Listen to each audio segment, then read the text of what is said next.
You wake up, and there it is, that heavy, sinking ache in your chest. It's Saturday morning, but your nervous system is bracing for Monday. You hit the professional milestones you aimed for. You have the impressive title, the excellent benefits, and the salary that makes life comfortable. Yet underneath it all sits a quiet, relentless dread. This chart maps income levels from a survey of over 400 professionals, tracking the likelihood of staying in a despised job. Earning over $150,000 correlates with a sharp increase in remaining in a draining role, driven by a predictable neurobiological response.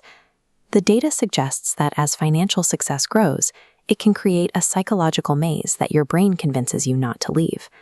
In 1958, the author John Steinbeck coined a term for this: golden handcuffs.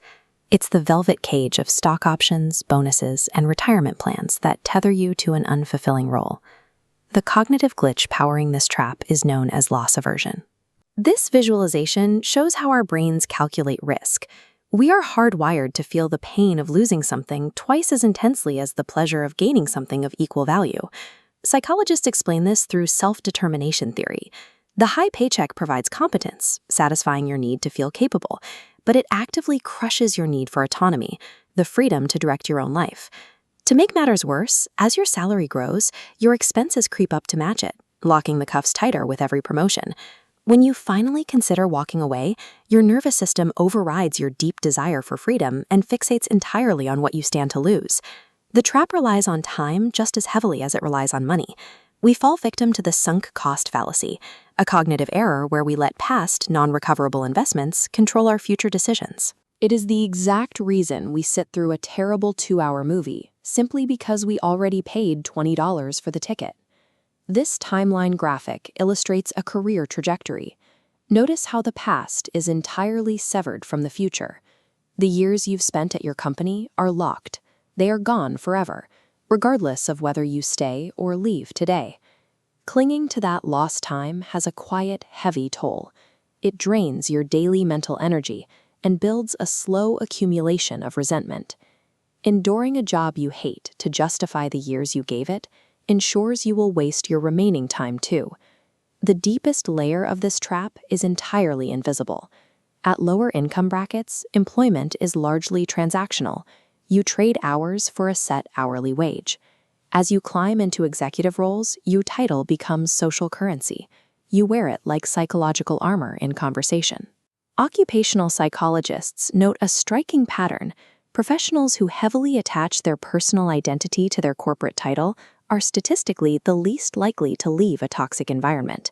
The thought of quitting triggers an existential panic. They cannot answer the question, "Who am I?" without putting their job title at the start of the sentence. For high earners, the ultimate fear is losing the very sense of who they are. People who successfully walk away from this setup share a specific cognitive strategy. They are not inherently braver. They simply change the math of their departure. Instead of looking at their benefits and asking, "What do I lose by leaving?" they reverse the framework.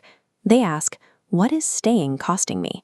They measure the opportunity cost, the compounding career growth they miss by sitting still, and the gradual decay of the person they could have become. Then they take quiet, practical steps.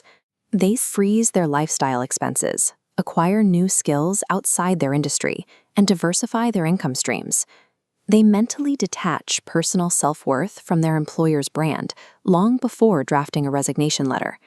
Escaping the salary trap is an execution of deliberate cognitive shifts, not a reckless leap into the dark. If watching this triggered a heavy sense of recognition, pay attention to that discomfort. It is highly actionable data. Recognizing the mechanics of the velvet cage around you is a clear sign of self-awareness. In Part 2, we will cover the precise psychological steps you need to build a bulletproof exit strategy while you still work your full-time job. Subscribe so you don't miss it. Drop a comment below. Tell me exactly how many years you've spent in a role that doesn't feel right. Leaning into your discomfort is the first crucial step